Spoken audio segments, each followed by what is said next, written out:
تو جو رحمت رمضان میں میرے نبی نے فرمایا اگر میری امت کو پتہ چل جائے کہ رمضان کیا ہے تو یہ تمنا کریں گے کہ کاش سارا سال ہی رمضان ہو۔ اچھا ایک صحابی آئے، یا رسول اللہ میں تو مارا گیا۔ آپ نے کہا کیا ہوا؟ کہا میرا روزہ تھا، میں بیوی کے پاس چلا گیا۔ آپ نے کہا تو پھر تو غلام آزاد کر، کفارہ دے۔ کہا جی میں تو خود غریب آدمی ہوں، غلام کہاں سے آزاد خریدنا پڑے؟ آپ نے فرمایا پھر آخر یہ کہ 60 روزے مسلسل رکھنے ہوتے ہیں جو کفارے کے ہوتے ہیں۔ وہ کہنے لگا ایک روزے چاہے کم کیتا ہے 60 روزے جو میں کی کریں۔ آپ نے کہا ادھر آ، یہ کھجوریں لے جا اور 60 گھروں میں تقسیم کر دے۔ کہنے لگا یا رسول اللہ، اللہ کی قسم مدینے میں مجھ سے غریب کوئی نہیں، آپ ایسا کرو یہ میرا کفارہ مجھے ہی صدقہ کر دو۔ تو آپ اتنا ہنسے کہ یہ آخری دانت نظر آنے لگے۔ بہت کم ایسا ہوتا تھا۔ رمضان علم کا مہینہ ہے، سونے کا نہیں ہے، کھانے کا نہیں ہے، سموسے پکوڑے کا نہیں ہے، رمضان علم کا مہینہ۔ یہ رمضان کی سب سے بڑی تیاری، مشکل کام آپ یہ سیکھ لیں۔ صاف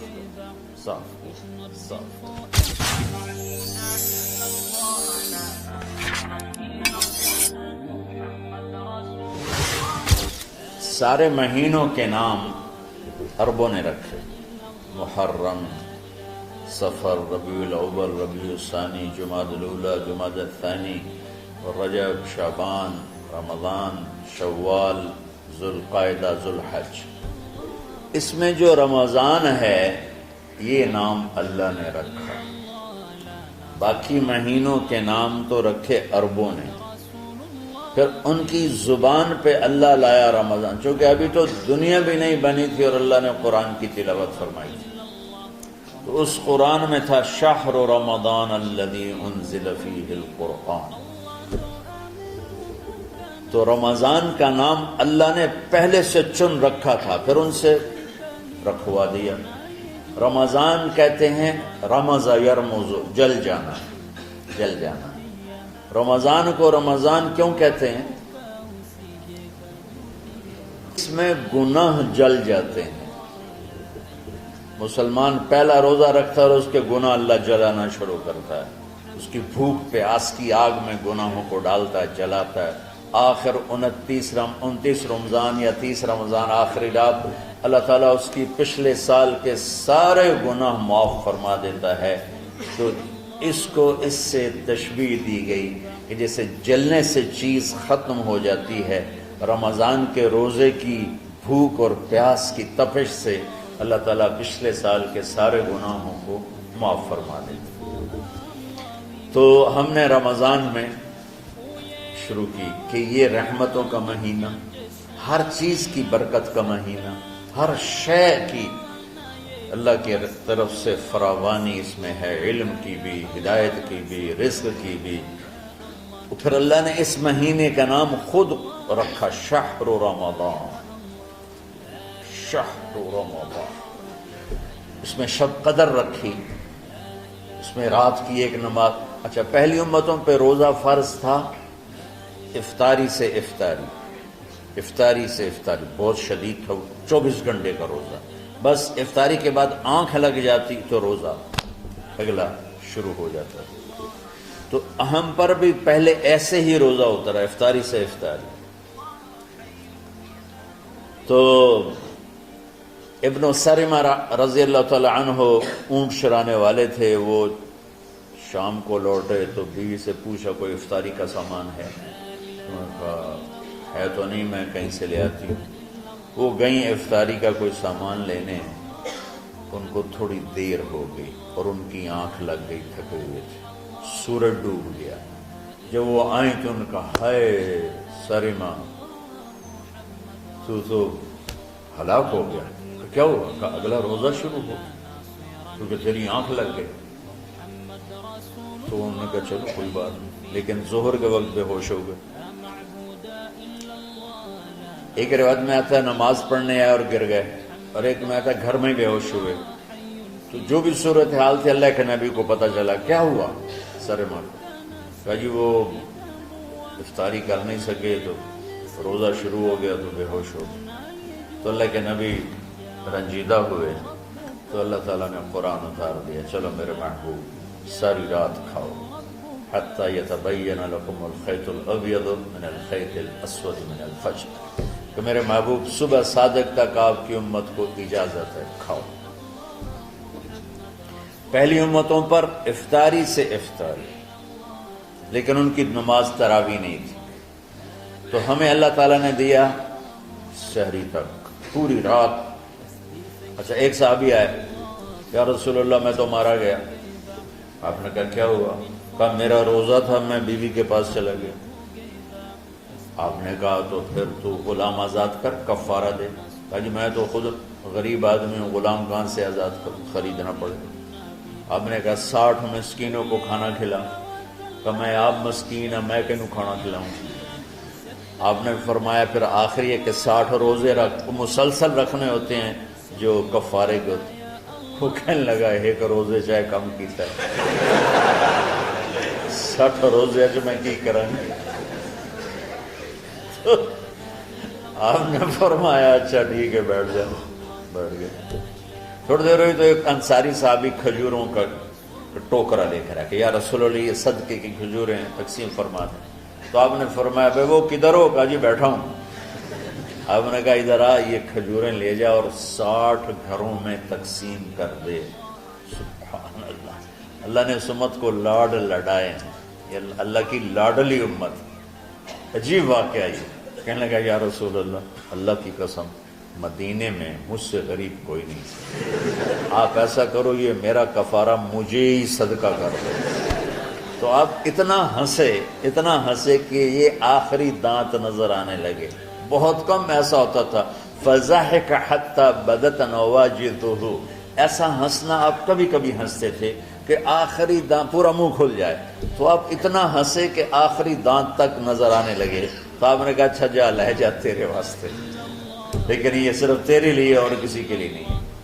تو جب ایسی خیانت ہوئی تو اللہ تعالیٰ نے دوسرا حکم بھی اتار دیا، باشروہن، کہ تمہارے لیے بیوی بھی حلال ہے، کھانا بھی حلال ہے جب تک صبح صادق نہیں ہو جاتی. لیکن اللہ نے ہمیں ایک نماز عطا فرما دی جس کو ہم آج صلاۃ التراویح کہتے ہیں. میرے نبی کے زمانے میں اسے قیام اللیل کہا جاتا تھا. تراویح کا نام کب پڑا اس کا تو مجھے پتہ نہیں، کہیں نہ کہیں لکھا ہوگا، لیکن صحابہ کے دور میں اس نماز کا نام تھا قیام اللیل. اس لیے حضرت عائشہ رضی اللہ تعالیٰ عنہ کی روایت ہے جس سے 8 رکعت والے حضرات استدلال کرتے ہیں کہ رمضان اور غیر رمضان میں اس کو امام بخاری نے قیام اللیل کا ہی عنوان دیا ہے. آپ نے 11 رکعت سے زیادہ نماز نہیں پڑھی. ایک ضعیف روایت میں ہے کہ آپ نے 3 دن پڑھائی نماز. یہ تو صحیح روایت ہے. کتنی رکعت پڑھائی؟ تو ایک ضعیف روایت میں ہے کہ 20 رکعت پڑھائی. اچھا ضعیف روایت سے عبادت ثابت نہیں ہو سکتی حکم شرعی. تو جب حضرت عمر رضی اللہ تعالیٰ عنہ نے سب کو، میرے نبی کے دور میں 3 دن کے بعد آپ تو آئے نہیں کہ کہیں فرض نہ ہو جائے، تو صحابہ اپنے طور پر قرآن سنتے تھے ٹولیوں میں. صدیقی دور میں 2 سال وہ فتنوں میں گزرا، تو اس میں بھی اسی طرح چلا کہ ٹولیوں میں ہوتی. حضرت عمر رضی اللہ عنہ کے زمانے میں حکومت مضبوط ہو گئی، طاقتور ہو گئے. تو ابتدائی سالوں میں نہیں، چند سالوں کے بعد اب مسجد میں تشریف لائے تو لوگ اس طرح کوئی 4 ادھر 4 ادھر 5 ادھر 10 ادھر 20 ادھر. کہنے لگے ان کو ایک امام پہ جمع کر دیا جائے تو کتنا اچھا ہوگا.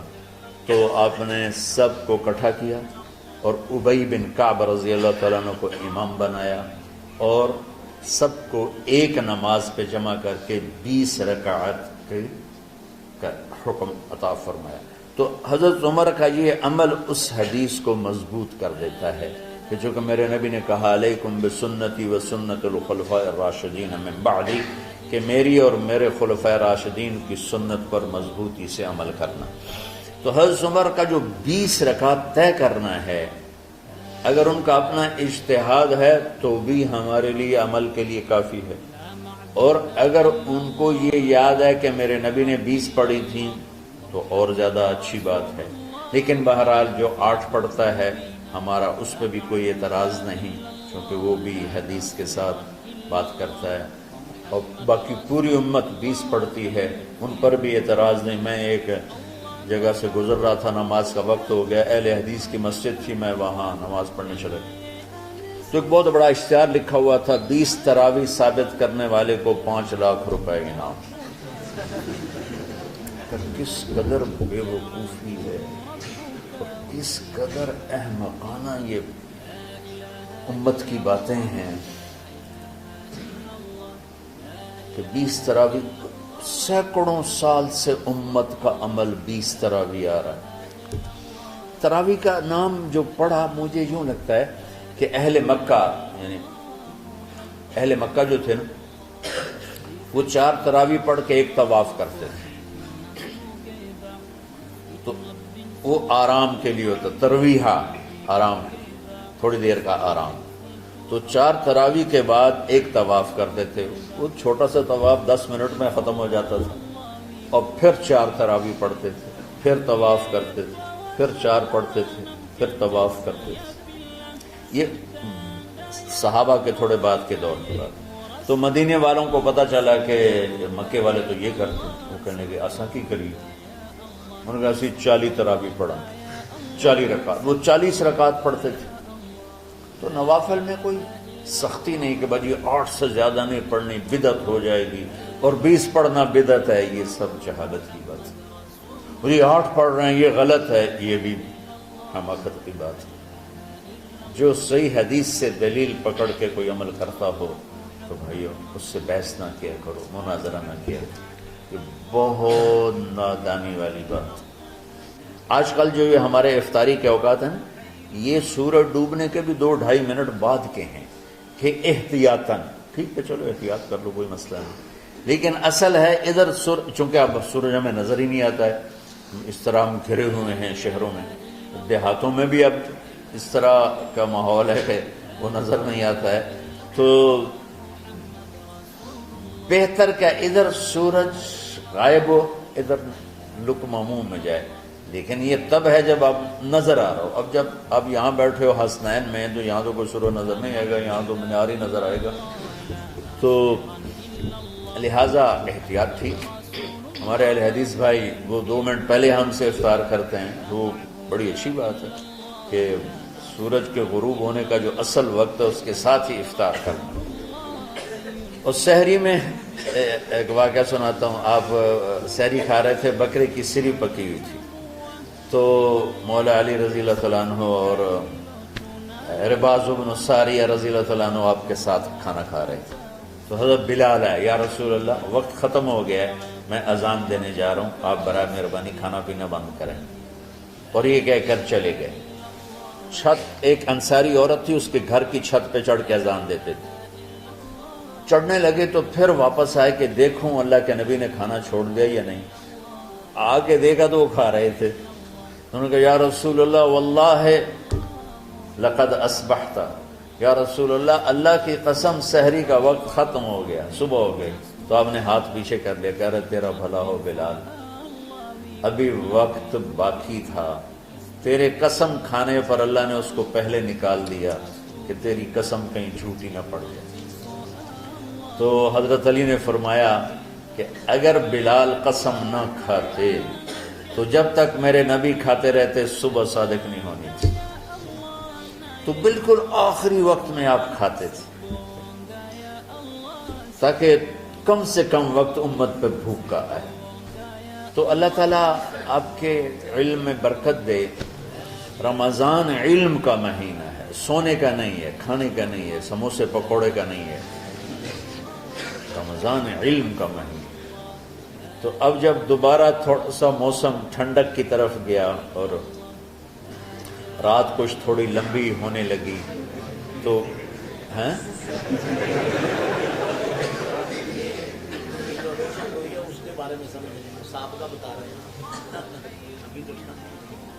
نہیں مئی میں روزے آ رہے ہیں نا، گرمی تو ہے لیکن وہ جون والے روزے تو نہیں ہیں نا، جون کے روزے۔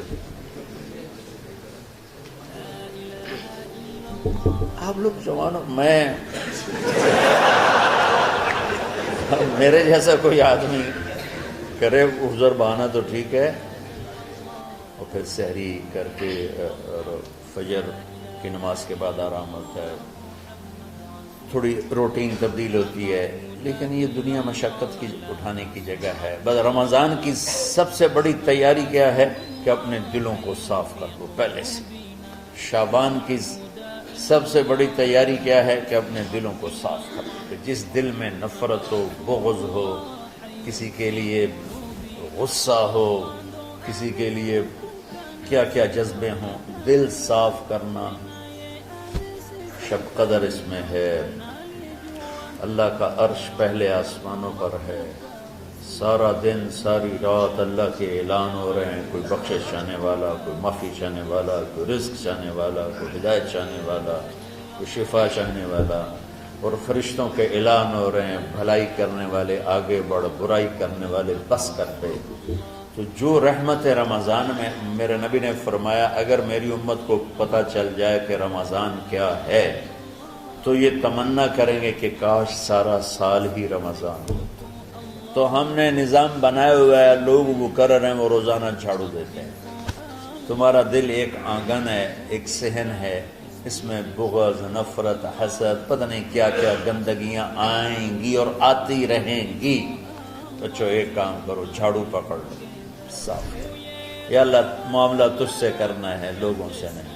کسی نے برا کہا، کسی نے غیبت کی، کسی نے گالی دی، کسی نے دھکا دیا، کسی نے حق مارا، کسی نے کچھ کیا، یا اللہ تیرے سے میں نے اپنے دل کو سب سے صاف کیا، میں نے اپنے دل کو سب سے صاف کیا۔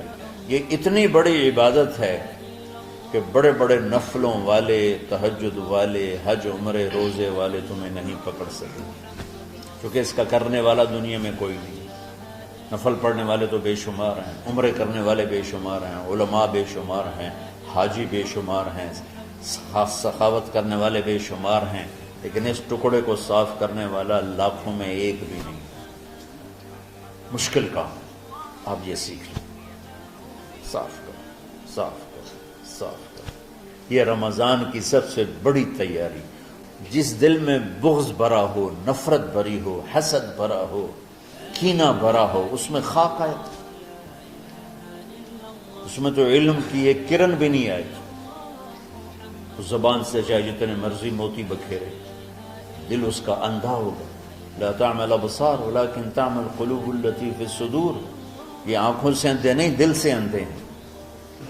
تو ساری امت سے کہتا ہوں رمضان کا استقبال کرو، دلوں کو صاف کر کے، نفرتوں کو مٹا کے، مذہبی نفرت، دنیاوی نفرت، رشتوں کی نفرت، بول چال کی نفرت، سیاست کی نفرت، لین دین کی نفرت، ان سب سے اپنے دل کو صاف کرو تاکہ رمضان میں اللہ نے علم اتارا، اللہ تعالیٰ آپ کو علم عطا فرمائے، اور باقی لوگ جو عام دنیا میں زندگی گزار رہے ہیں ان کے دلوں میں اللہ رمضان کا نور اتارے اور اپنے اور ہدایت کا نور اتارے۔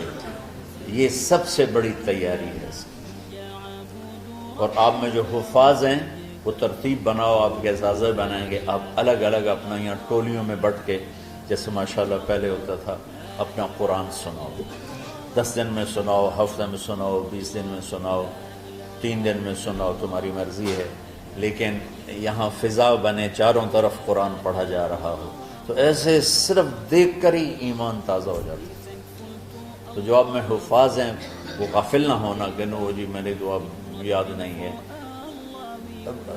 بھول گئے تو الگ بات ہے، کوئی کچا پکا ہے تو اس کے لیے تیاری کر کے سناؤ، کسی اچھے حافظ کو ساتھ لے کر، کچھ وہ سنائے، کوئی یہ سنائے، اس طرح کر کے، کوئی ضروری نہیں تراویح میں ہی ختم ہو، نفلوں میں اسے کر لو، لیکن حفاظ کوشش کرو کہ قرآن زبان سے ادا ہو جائے۔ رمضان میں جو قرآن سناتا رہتا ہے اسے ساری زندگی قرآن یاد رہتا ہے، اور کسی سے گلہ ہے، غصہ ہے، ناراضگی ہے، کسی سے بولتے نہیں ہو، ابھی سے شعبان آ چکا ہے، آپ شعبان سے رمضان کی تیاری شروع فرما دیتے تھے، تو اس کی تیاری کیا ہے؟ وہ دلوں کو صاف کرو، معاف کرو، معافی مانگو، تمہارا قصور نہیں پھر بھی معافی مانگ لو، دلوں کو صاف کرو، اور اللہ سے سخاوت مانگو کہ اللہ کو سخی بھی پسند ہے اور صاف دل والا بھی پسند ہے۔